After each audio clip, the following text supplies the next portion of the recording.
Climate change and nature-based solutions. Today we have the pleasure of hosting, as part of the United Nations and World Academy of Art and Science effort to analyze strategies for transformational global leadership, IUCN, the international organization that deals with nature and its conservation. There is no point in being rich or healthy and wealthy if we are destroying nature. And it's enough to look around. It's enough to look around at our beaches where we can find plastic bottles. It's enough to see how many species in nature are disappearing. I mean, if we destroy nature, what is left? So I think that really the importance of this theme is very close to the heart of anybody. So to have an organization that deals with this particular aspect, revitalizing nature, is of fundamental importance. Humanity has always relied on healthy ecosystems, as we know, for food, for water, for fuel, and also for protection.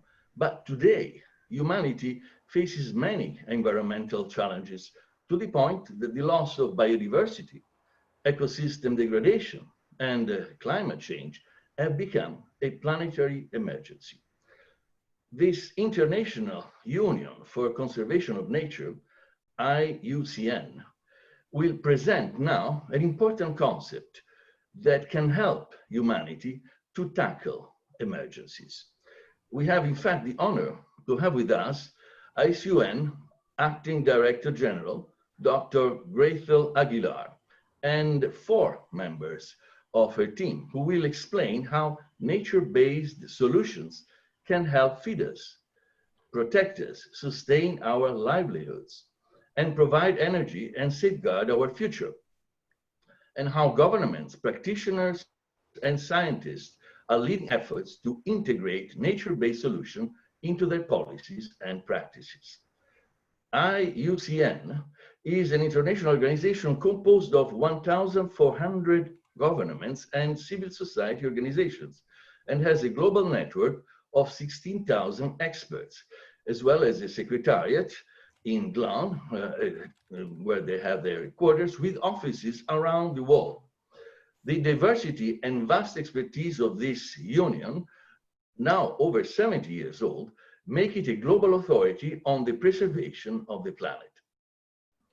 IUCN is in fact a pioneer in the area of nature-based solutions, having given rise to this now widely used concept over 10 years ago, the nature-based solutions. By restoring ecosystems and managing landscapes, nature-based solutions are in fact designed to address an array of major societal challenges, and not only climate change, as you will see during this particular session. These solutions support the achievement of society's sustainable development goals and are hugely important for tackling climate change.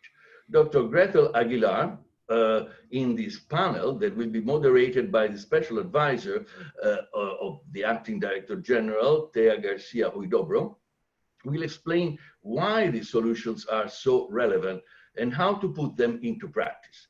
These are exactly the examples that we want to hear, the examples that global leadership should follow as of now. And after her, we will hear from Sandeep Sengupta, who is the global coordinator of IUCN's climate change portfolio. And he will explain what countries are doing to incorporate nature-based solutions within their national policies on climate change.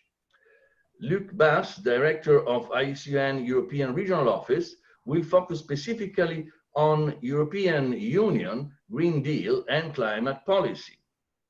And finally, we will have Dr. Flore Lafaye de Micheaux, Senior Program Officer that leads the collaboration with the Intergovernmental Platform on Biodiversity and Ecosystems, IPBES.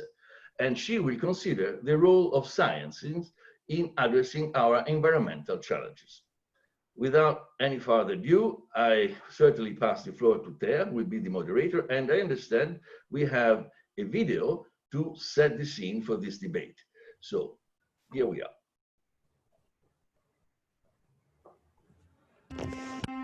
Climate change, one of humanity's most pressing challenges, compromising our food and water security, affecting our health, risking our economic and social well-being, and undermining the ecosystems on which we depend, threatening our very existence. The global community is mobilizing in the fight against climate change, yet it often undervalues one powerful ally, nature. Nature plays a critical role in reducing carbon emissions and helping nations and communities adapt to a changing climate. Natural ecosystems absorb and store carbon. Oceans absorb over 25% of annual emissions of carbon dioxide, but overburdening them carries its own risks. Terrestrial ecosystems store almost 3 times the amount of carbon found in the atmosphere.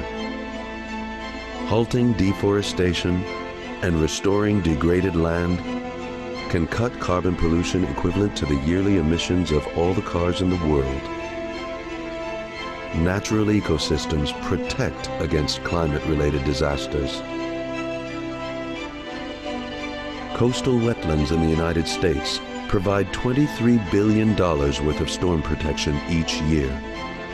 IUCN, International Union for Conservation of Nature, has been a pioneer in advancing nature-based solutions to climate change for almost a decade, working with local and global communities to implement them effectively. It's time to act. Time to restore forests. Time to safeguard wetlands.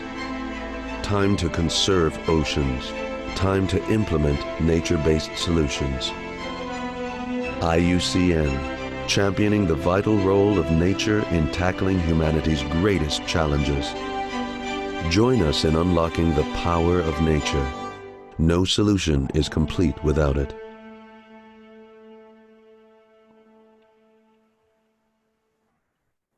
The floor is yours. Thank you. Debate. Thank you. Thank you very much. Good afternoon, everyone, or good morning, good evening, depending on where you're joining us. Thank you for being with us today. We're very excited to have the opportunity to speak to you about nature-based solutions and why they're relevant in general, but also specifically for climate change. We're going to start today's panel with our Acting Director General, Dr. Grethel Aguilar, who's going to explain a little why nature-based solutions are so fantastic. Over to you, Grethel. Thank you very much, Thea. Good afternoon, good morning, buenos dias, bonjour. Let me start by thanking the UN World Academy of Arts and Science for organizing this conference. To our audience today, thank you for joining this virtual panel and for your desire to learn about global leadership, especially the future of leadership, which is so important in the face of COVID-19 crisis sweeping across the world. In addition to this situation that we are confronting, this COVID-19 pandemic, the world is facing many environmental and societal challenges. But one thing is very clear: we must be encouraged because we have a strong ally to help us overcome these global challenges, nature itself. We must use nature-based solutions to overcome societal challenges. And that is what this panel with expert voices from IUCN will talk to you about today. But first, let me share with you what are nature-based solutions. You just saw the video. I think that the video will give you a very good idea. But in very simple terms, nature-based solutions are actions to protect, sustainably manage, and restore ecosystems that are either natural or modified. Importantly, These actions address societal challenges effectively while benefiting both nature and people. Let me give you an example. In the greater Manchester area of the United Kingdom, around 150 million pounds is saved per year in mental and physical healthcare costs, thanks to access to green spaces and tree planting activities. And in China, for example, more than 2.5 million people's lives were improved because farmers were encouraged to plant trees and to restore degraded landscapes, among other sustainable farming practices. Overall, farmers' incomes doubled, employment diversified, and the landscapes were recovered. In Central America, a region that I come from, nature-based solutions in particularly restore mangroves and help people to reduce vulnerability to climate change and created new jobs. But nature-based solutions is not a new concept. IUCN has been working in nature-based solutions for more than a decade. And certainly, this is not a new practice or concept for communities and for indigenous peoples organizations that practice nature-based solutions every day. This concept has been at the core of IUCN work for many years, as I just mentioned, and is something we promote through our union of over 1,400 state members and non-governmental organizations, also members of IUCN. So nature-based solutions really help us to address many of the challenges we are confronting and go far beyond preserving nature for nature's sake. They help people to overcome challenges such as good health, food security, water security, and adapting to climate change. It's about the relation between people and nature. This is a concept that is now increasingly mainstream into international climate change discussions, and we are very glad for this, because nature-based solutions, when used correctly, can help to sequester and store carbon, and can therefore play a huge role in moving towards a low carbon economy, while also helping to build resilience against climate change. The restoration of degraded forest landscapes is an excellent example of nature-based solutions. On the one hand, it helps to sequester carbon through new tree growth and better soil health. And on the other hand, it helps to reduce the risk of landslides and flash floods, improves water flows and water catchment in the area, and provides firewood for local communities. And of course, biodiversity is increased as forests are able to recover and expand. In particular, a global initiative called the Bond Challenge that perhaps you already know, launched in 2011 by IUCN and the government of Germany, aims to bring into restoration 150 million hectares of degraded and deforested land by this year, and 350 million hectares by 2030. This will sequester up to 1.7 billion tons of carbon per year, which is around 14% of the global emissions. To date, we have successfully secured restoration pledges of over 170 million hectares. In addition to mitigation, nature-based solutions can also help with climate change adaptation and many other societal problems. A good example of this can be found on coastlines. We have seen the coastal storms are becoming more intense with climate change. This can drive seawater onto farmland, which harms agricultural crops and can also damage people's houses and other infrastructure. Humans can build walls to try and stop the sea, but a natural solution that has existed for millions of years can be much effective. This is called, mangroves forest. In fact, a study in India showed that mangroves forests help crops recover 3 times faster from soil intrusion after the storms compared to crops that did not have mangroves forests nearby. Mangroves are in fact also crucial and far more effective at protecting coastal communities from the devastating impact of floods and tsunamis.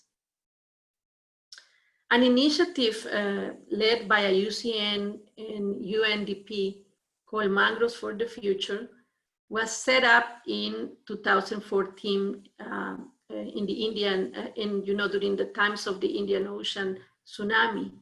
It now helps communities in 11 countries to increase their resilience against disasters through the powers of mangroves. But remember that nature-based solutions also solve many societal challenges, such as the need to provide food and economic opportunities. Healthy and well-managed mangroves are not just relevant for reducing risk from disasters, they are also vital habitat for aquatic and terrestrial species. They provide breeding and feeding grounds for many species and are often a source of food and livelihoods for local communities. This is a very exciting time for me to be talking about nature-based solutions, because next month IUCN is launching the global standard for nature-based solutions. This will create common global language and a framework for nature-based solutions. It has involved more than this global standard for nature-based solutions has involved more than 500 collaborators from around 100 countries.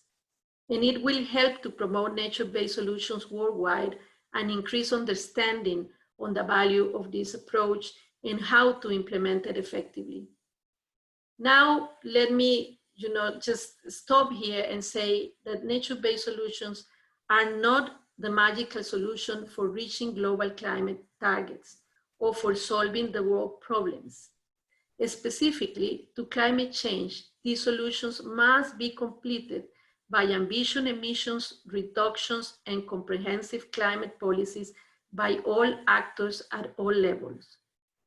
Immediate climate action is needed to reduce global emissions, but this process will take time. Nature-based solutions can therefore provide an essential bridge towards reaching national goals. Now that I have set the scene and provided the introduction to nature-based solutions, let me now pass the microphone to Thea so that she can invite the rest of the panel, and you will be enlightened by our work in IUCN. I'm sure that my colleagues will present what we are doing in different fronts in terms of giving a big push to nature-based solutions, because this is one way that we can actually achieve a better planet for people. So thank you very much, and Thea, the floor is yours. Thank you. Thank you, Grethel. Thank you very much. We will now hear from Sandeep Sengupta. He's our global coordinator for IUCN's climate change portfolio. He's going to talk about a little bit the policy dimension and how countries are incorporating nature-based solutions into their national policies. So over to you, Sandeep. Great. Thank you very much, Tia, and really delighted to be part of this panel today. As Grethel just mentioned to all of us, nature-based solutions based on the protection, restoration, and sustainable management of the world's ecosystems have a vitally important role to play in addressing both the causes as well as the consequences of climate change. So before I get into the policy dimension, I would like to actually elaborate a little more to give you a little more insight about how nature-based solutions can combat the climate challenge.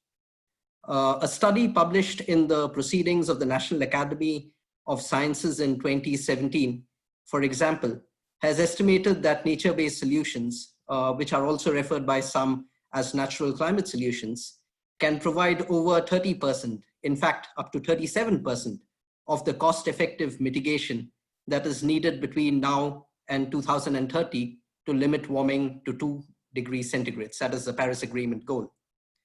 Other UN analysis similarly shows that land-based carbon removal options through forests, wetlands, soils, etc., offer an annual emission reductions potential of up to 12 gigatons of carbon. Let me at this juncture just share one practical example. A single peatland ecosystem alone, this is the Kuwait Central peatlands in the Congo Basin, which was recently discovered and identified as the world's largest tropical peatland, has been estimated to store carbon equivalent to 3 years of the world's total fossil fuel emissions. Or to put it in a different way, it's equivalent to 20 years of US fossil fuel emissions. This gives you an idea of the sheer scale of the contribution that healthy ecosystems can make in combating climate change from a mitigation perspective alone. But it's important, I think, to bear in mind that nature-based solutions, as Grethel pointed out, is not just important from the point of view of carbon removal and storage. They provide a range of other benefits that are environmental, economic, and social in nature. And indeed, they also play a really important role in climate adaptation and in building the resilience of both vulnerable countries and communities against the adverse effects of climate change. A study, for example, that was published in 2017 estimated that wetlands help to avoid over $600 million of direct flood damages during Hurricane Sandy in 2012. More generally, as the video that you just saw shows that coastal wetlands in the US have been estimated to provide coastal protection and storm protection services worth over $20 billion a year. In fact, it is in recognition of these critical benefits that nature provides that the Paris Agreement, which was agreed by governments in 2015, clearly calls on countries to conserve and enhance the full range of ecosystems, so forests, biomass, oceans, and all other terrestrial and coastal and marine ecosystems, and which act as reservoirs of greenhouse gases. And it also recognizes the contribution that they make in meeting the goal of achieving net zero emissions by the second half of this century. This can be categorically seen, for example, in Articles 2, 5, 7, and also in the preamble of the Paris Agreement. But in terms of how nature-based solutions can be incorporated within climate change policies at the national level, on our part from IUCN, we have also been calling on countries to integrate nature-based solutions within the nationally determined contributions, or NDCs, that they are required to submit under the Paris Agreement in a more concrete manner. Some of you might be familiar with the fact that last year, the UN Secretary General Antonio Guterres convened the Climate Action Summit in New York. And this summit was remarkable in the sense that it had a dedicated action track that focused solely on nature-based solutions.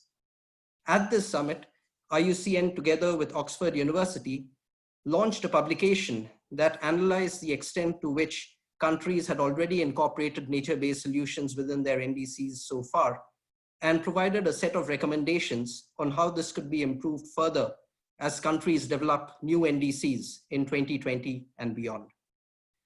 This study found that over 2/3 or over 66% of the Paris Agreement signatories that have currently included nature-based solutions in one form or the other. But, and this is the important point, much more concrete and evidence-based targets for nature-based solutions is now needed within NDCs. Let me just give 2 examples of this.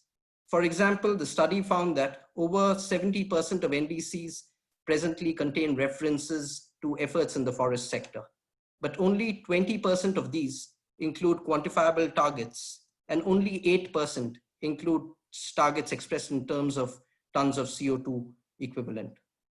Similarly, from an adaptation point of view, the study found that only 17% of the NDCs that made references to nature-based solutions for adaptation, which some also refer to as ecosystem-based adaptation, have set quantifiable and robust targets for the same. Furthermore, one of the things that make nature-based solutions really remarkable as a solution to the climate problem is that they provide benefits for both mitigation and adaptation at the same time. Yet, only 17 countries recognize the synergistic benefit of nature-based solutions for both adaptation and mitigation in their nature-based solutions. Likewise, most NDCs focused on forest ecosystems, and non-forest ecosystems such as grasslands, drylands, mangroves, and peatlands were relatively poorly represented in their NDCs. For example, only 19% of the NDCs from countries with coastal ecosystems included them in the mitigation component of their NDCs, and only 39% in the adaptation component of their NDCs.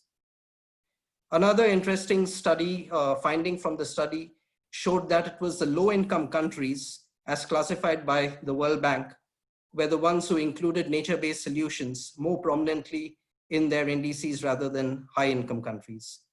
Now, partly this might be explained due to the fact that the developed countries or high-income countries submitted NDCs that were economy-wide in their character, and in which sense they already implicitly incorporated nature-based solutions within their economy-wide targets. Nevertheless, going forward, it is important. It indicates an important opportunity that is available for developed countries as well to profile nature-based solutions more strongly in their NDCs. All in all, the study showed that all countries, rich or poor, can strengthen their nature-based solutions component within their NDCs in a much, much more concrete manner. For example, they can include more specific, measurable, and robust targets that focus on NBS within their NDCs and in the associated national implementation plans. They can include nature-based solutions across a wide range of naturally occurring ecosystems and not just forests. And this is an important point, they can indicate and mobilize greater funding for addressing nature-based solutions to climate change.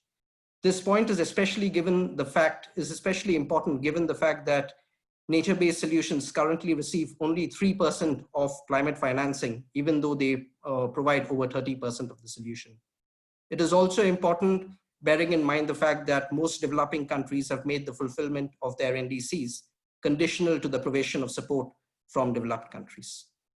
Nevertheless, 2020 is a really important year, as all of us know, because it is a year when countries have been invited to submit more ambitious NDCs in support of the Paris Agreement. And I just wanted to conclude by sharing an example of a country that has indeed now incorporated nature-based solutions more prominently within their updated NDC. And that country is Chile, which is currently holding the presidency of the COP, of the UNFCCC COP. And in their latest updated NDC, which is submitted just a few weeks back, Chile has incorporated specific targets on nature-based solutions across forests, across peatlands, across wetlands in a much, much more prominent manner than had been done in their previous NDC. And it really sets a good example for other countries as they incorporate and develop new NDCs in the days ahead. Let me just stop there and hand the floor back to Tia, but we'll be happy to answer questions that any of you might have. Thank you. Thank you, Sandeep. We did get a request from one of our participants if you can share the source of all the figures and data that you have just given, because I think it's very interesting to be able to show the study that IUCN did. It's available online, so I'm sure Sandeep can oblige us with a link to the main source of the information that he has just shared. So yes, will now, thanks, Sandeep. We will now move to Mr. Luc Bass. He's our regional director for our European regional office. He will focus also on policy issues, but relating specifically to the EU. We felt that the EU perhaps was a good example in terms of leadership. They have quite often taken the lead on many environmental and climate related issues. So we will hear from Luc a little bit what their thinking is in terms of nature-based solutions and the new EU Green Deal. Over to you, Luc. Thanks, Thea, and thanks to the organizers for thinking of us for this special setup where art and science come together, because ultimately nature is art, and with these nature-based solutions, we are using the art of nature. So I think it's a nice occasion to make that connection, although I will not talk too much of art per se in the next minutes. Maybe the art of Europe taking a lead on nature-based solutions is what I could start with. IUCN has been working with the European Commission and with member states also already in the past to see that that we see nature-based solutions integrated in the thinking, in the science programs, in the climate policy, with mixed success. Not always as much as we might have hoped, but it is quite interesting, and there is an unprecedented political momentum in Europe to scale up nature-based solutions, especially in the context of climate, but also it's understood that it is important for well-being, especially with the COVID crisis now hopefully concluding, but hopefully lessons learned on resilience, and Europe has taken that up. You have hopefully heard about the European Green Deal that was announced already last December, and already also announced at the climate conference.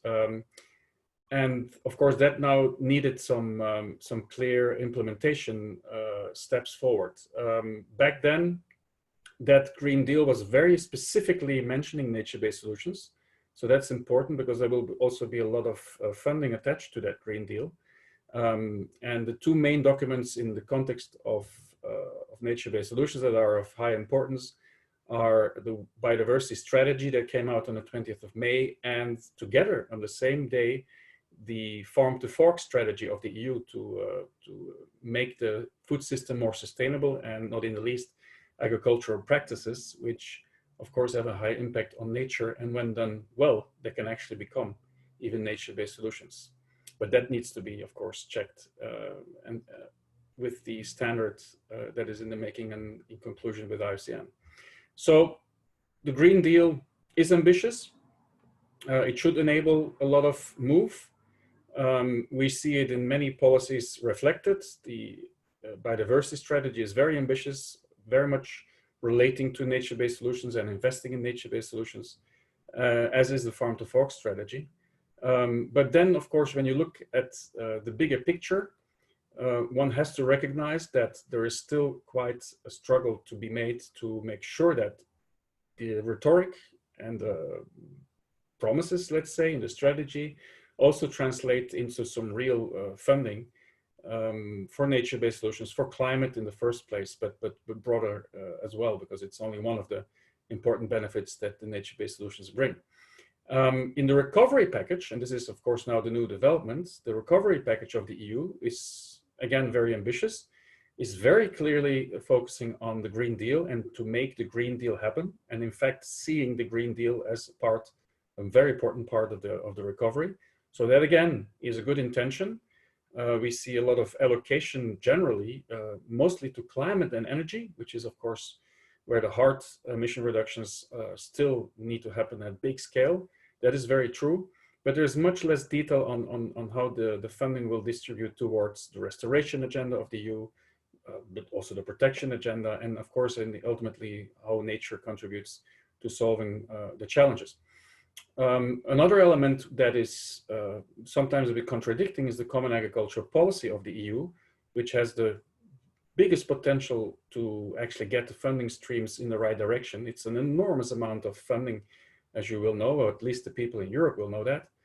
It's 1/3 of the whole European budget, so that if that money is used well and for nature-based solutions, which are both good for farmers and for citizens and for nature, then of course the picture would be different. But the recovery in that sector, they recently added 26 billion euros, and there was not too many strings attached, at least not many green strings. So there is a bit of a huge opportunity, but we still have to keep a close watch and make sure that the things really happen.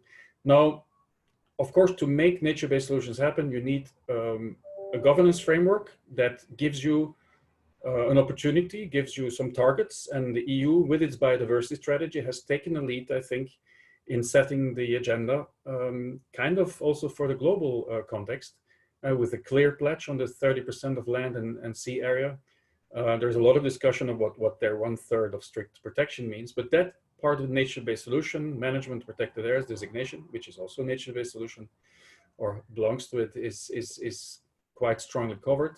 And what is maybe really interesting to learn as an opportunity, because the biodiversity strategy is part of the Green Deal, an integral part, is the intention to set legally binding restoration targets in Europe, which again would be an opportunity for nature-based solutions to be scaled up.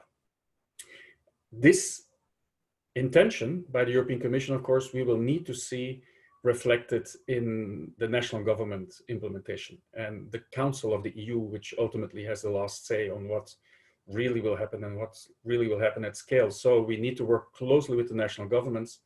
I think the IUCN Congress is a great opportunity to have these national governments ramp up their ambition and come with some very clear national targets on protection and restoration and on finance, even before the global framework is agreed. I think that's the only way that Europe can be credibly going to the next year post-2020 final negotiations on the new framework. And then lastly, I think I'll end with just quickly pointing at some of the really interesting lead work that the EU has done in the past. So it was already an integral part of the adaptation strategy on climate change in 2013. It wasn't called nature-based solutions yet, since we in Brussels have been working closely with the Commission that has turned into their nature-based solutions program on the research agenda, on the green infrastructure agenda. And then one element that I would like to highlight is a collaboration of the European Commission and the European Investment Bank on the natural capital financing facility that could allow some pilot projects to be scaled up in adapting to climate change through nature-based solutions and through accounting for that natural capital. This is a pilot project.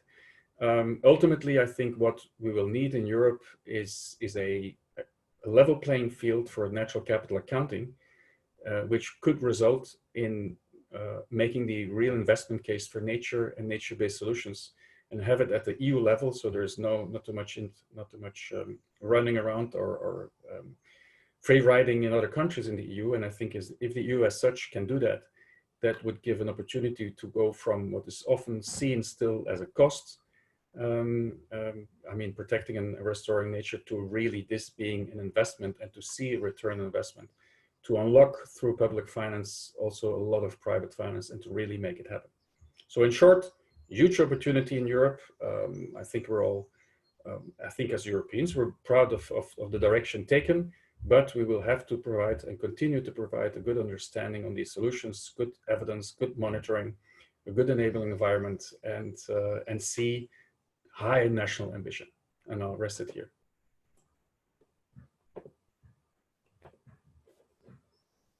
Thank you, Luc. So to finalize this panel session, the last intervention is from Dr. Flore Lafaye de Micheaux. I don't know if I pronounced that correctly. She'll be talking to us a little bit about the more scientific angle, what kind of science is needed to address these challenges relating to social and society, social development and nature. So over to you, Flore. Thanks a lot, Thea. Yes, I would like to say that it's an honor for me to participate in this panel, and I will be pleased to bring this science and knowledge angle into the discussion. So I will attempt to address the question of what science do we need to support implementation of nature-based solutions, and more generally, to address nature society challenges, such as climate change. And with the IUCN vision that I quote, a just world that values and conserves nature, I will make the case for more interdisciplinary and transdisciplinary science. In my talk, I will draw some insights from the work of two global knowledge organizations, IUCN on one side, and the Intergovernmental Science Policy Platform for Biodiversity and Ecosystem Services, IPBES, on the other side, and the strategic partnership for which I precisely work. And just to recall for our audience, IPBES is an IPCC-like mechanism for biodiversity and ecosystem services. And I will also draw examples from national science policy platforms that involve multi-stakeholders, such as the IPBES national platforms. I choose to enlarge the topic from climate change to science nature challenges for two main reasons. First of all, I think that nature-based solutions tell us that we cannot consider separately climate change issues in a particular place of the world from biodiversity issues. They are deeply enmeshed, and one obvious example is the case of ocean. Second, nature-based solutions also tell us that we cannot consider nature on one side and society on this other side. This conceptual divide has proven wrong in the context of the Anthropocene, and several authors and research fields in sustainability sciences, anthropology, political ecology, etc., make the case for a renewed approach of the relation between nature and society, and joining some philosophies and traditional societies for which this division does not exist. And if we consider climate change challenges, mitigation and adaptation actions constantly deal with nature-society interactions. If I now turn to my argumentation, my first message is that we need more science. I wish to counter the assumption that we would know enough, that developing knowledge would be something that just delays action. No, there are several knowledge gaps that impair our ability to achieve our collective goals, such as the Sustainable Development Goal 13 on climate action, or the Aichi biodiversity targets.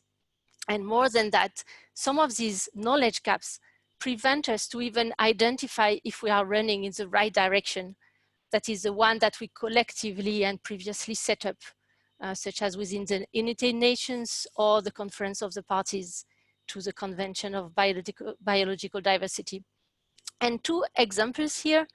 1/6 of the target elements of the Aichi targets could not be assessed in the 2019 IPBES Global Assessment because of insufficient information to score progress.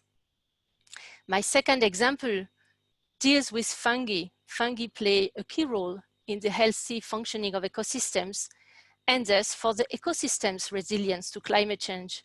However, there remain critical knowledge gaps related to fungi species extinction risk.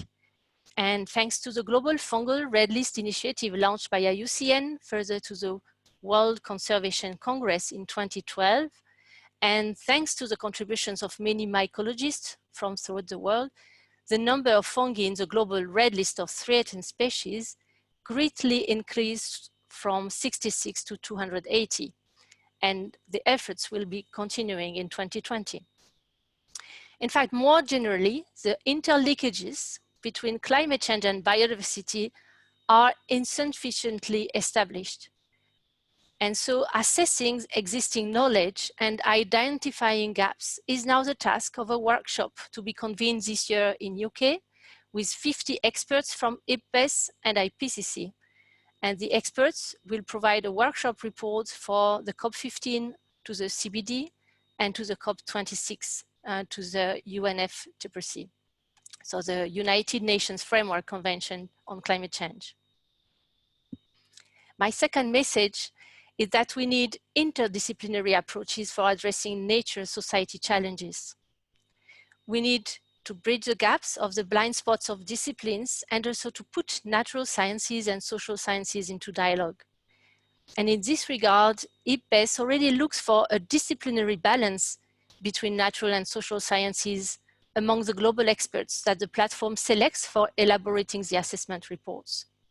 It also seeks for interdisciplinary and multidisciplinary profiles, as it was expressly mentioned in the recent call about the scoping exercise of the so-called nexus assessment or the thematic assessment on the interlinkages among biodiversity, water, food, health in the context of climate change.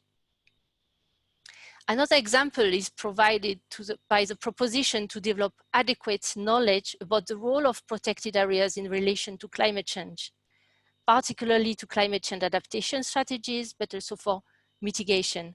And I refer here to the IUCN resolution in 2016, 39, and the creation in 2015 of the IUCN Protected Area Climate Change Specialist Group.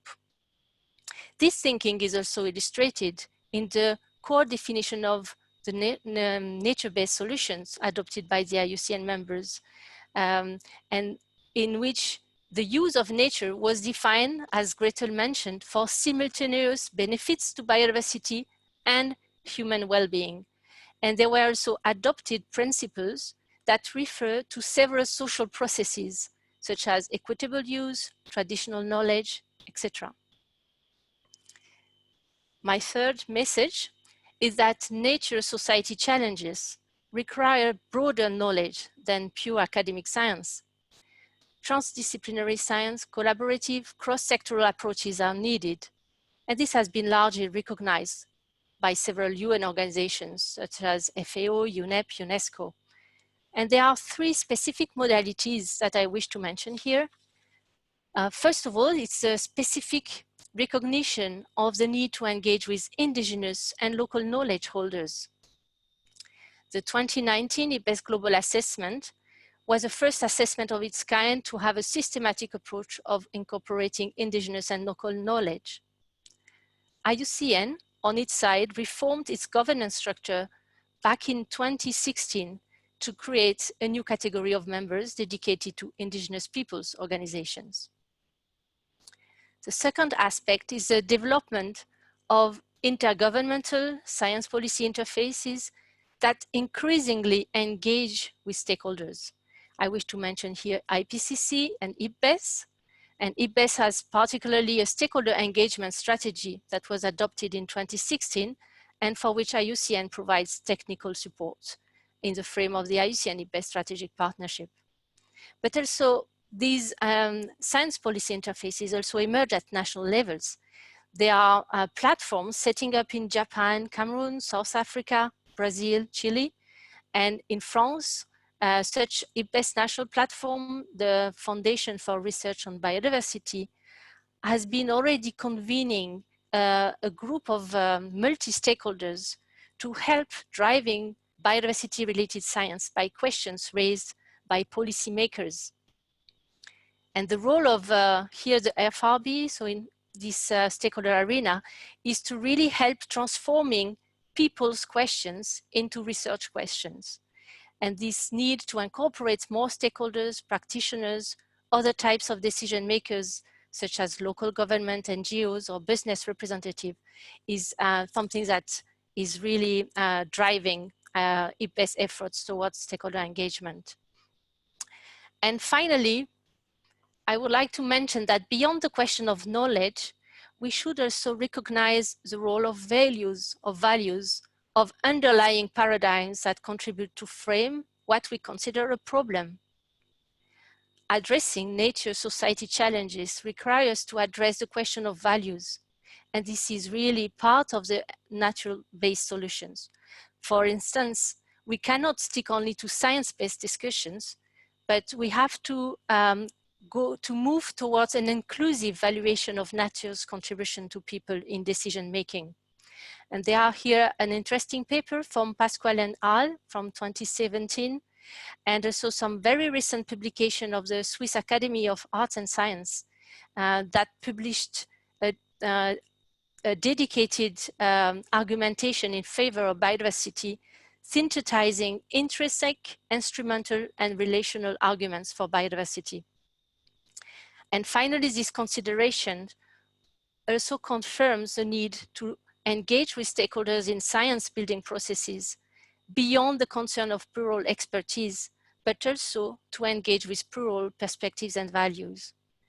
I thank you for your attention. Back to you, Thea. Thank you, Flore. Thank you very much. Well, we have now finalized this panel session. We hope to have given you an interesting and very quick overview of what nature-based solutions are about, how countries are slowly but surely integrating them into their policies, how there is huge opportunity associated with these solutions. They can help address not only climate change mitigation and the issue of carbon emissions, but also adaptation and being better prepared and less vulnerable to the impacts of climate change, and also many other societal challenges such as water security, food security, reducing the risk of natural disasters, etc. So it's a very complete solution. There is still more to be done.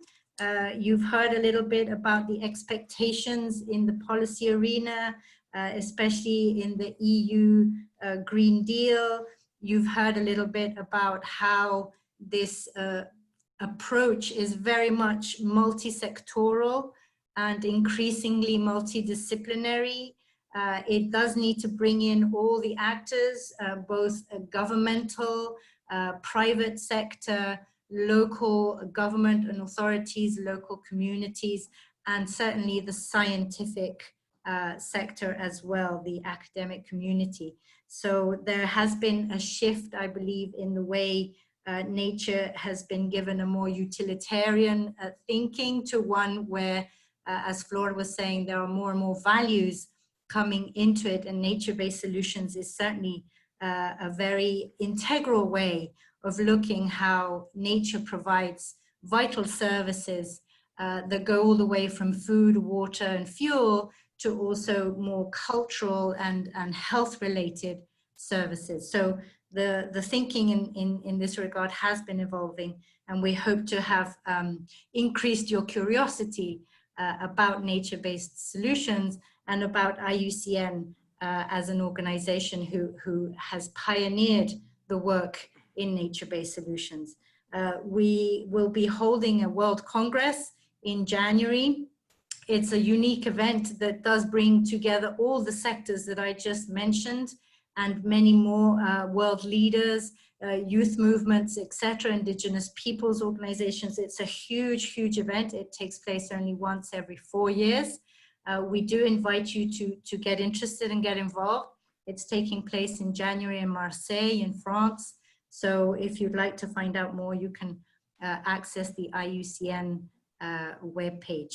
So just to finalize, we have a few minutes. I'm seeing that there are some questions that are coming up. There's also various comments. I have tried to answer some of the questions that have come up during the various presentations. So I hope to have answered on this quite reasonably. Let me see if I can take any more questions. There are many comments. I'd like to hear from the audience if they have specific questions for the panelists. We will be happy to share our contacts. I see there's a lot of interest to continue exchanging, to find opportunities to link around specific issues and collaborations. We're very open and happy to do that. Right now, I'm curious to know if there's any specific questions that the participants would like to address to any of the panelists. I will give you a few seconds if anyone wants to type in a question in the Q&A box that's at the bottom there that you can write your question into. Otherwise, we've had some interesting comments coming in from various institutes about efforts that are ongoing in relation to nature-based solutions. So it's very nice to see that there are many who are working on this same objective. There's also a comment about forest fires and natural fires. And what else do we have? There is a hand raised from the participant. Could we unmute him? Sorry? There is a hand raised to talk from the participant list. Aha, okay. Then... shall I unmute? Yes. Okay. I believe someone from the floor who raised their hand to ask a question, it's now been unmuted so that you may ask your question to the panel. Dr. Dubrowski, you can unmute yourself and you can ask the question.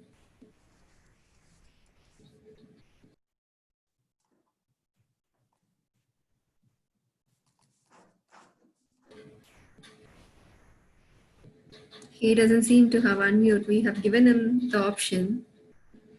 Let's see if someone else raises hand. Anyone else would like to raise their hand? We have just a few more minutes. There is also the possibility of the chat and the question and answers. If you don't want to ask your question live, there's several options.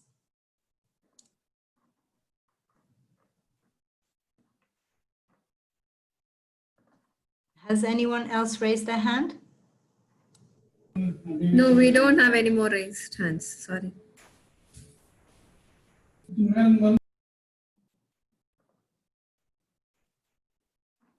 We have one question that requests if we can share information on carbon sequestration and investments. Investments either that IUCN is supporting or that we know are being made. Perhaps Sandeep, that could be for you. And then we have, how can the EU bring the Common Agricultural Policy 2021-2027 in the direction of soil humus enhancement practices in agriculture and making our soil function as carbon sink? Luke, would you like to venture a response to this question? It's a very specific question, obviously. Soil, yeah. Yeah, I've heard it. There's, of course, many elements in play in trying to reform the Common Agricultural Policy, and a lot of eco schemes that are there. And there is a specific attention to soil, but as far as I'm informed, there is not an indicator or a target specifically to soil carbon, which is something that that IUCN advocates for. So any good intelligence or extra arguments for us to bring to the table in Brussels are very welcome. Yeah, and if you want me to come in on the question that was asked about investments for forest, for carbon sequestration. Carbon sequestration, yes, please. Solutions, I think, I just refer back to the point that Grethel made in her intervention, drawing attention to the work that IUCN is doing on the Bond Challenge, which is to bring into restoration 350 million hectares of degraded and deforested land by 2030. And in order to do so, we are, of course, working closely with international financial institutions such as the Green Climate Fund and the Global Environmental Facility, which IUCN is an accredited agency of both of these bodies, and several of our other partners in the context of the UN Decade on Ecosystem Restoration is also working in this area. So certainly there is more attention and more effort flowing into this area, but in against what needs to be done, I think there is a long way still to go. Thank you.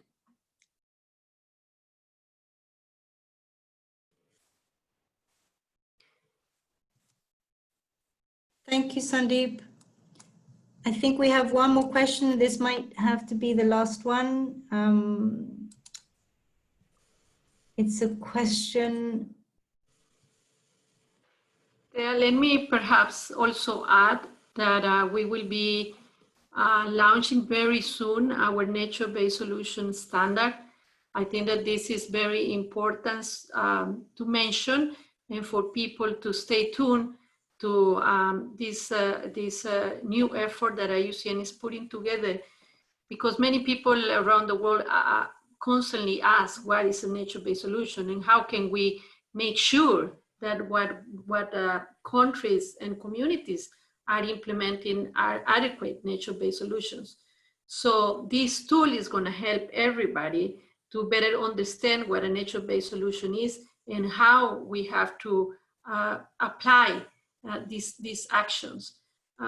So please, I will ask the audience to please stay tuned, visit our IUCN webpage, because soon you're going to see this standard coming to life.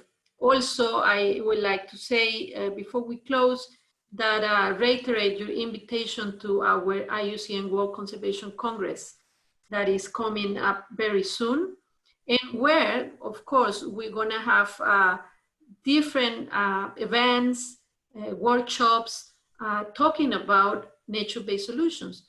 You know, ideas coming from governments, from civil society, from indigenous peoples, from experts all around the world. So it is a good place to learn more about nature-based solutions and what we are doing around the world in terms of implementing these solutions so that we can have a better quality of life. Well, I believe we are now on the hour, so we are due to finalize this session. I will try and respond to some of the questions and comments that have been posted already. But unfortunately, our time is up, so we will be closing this session now.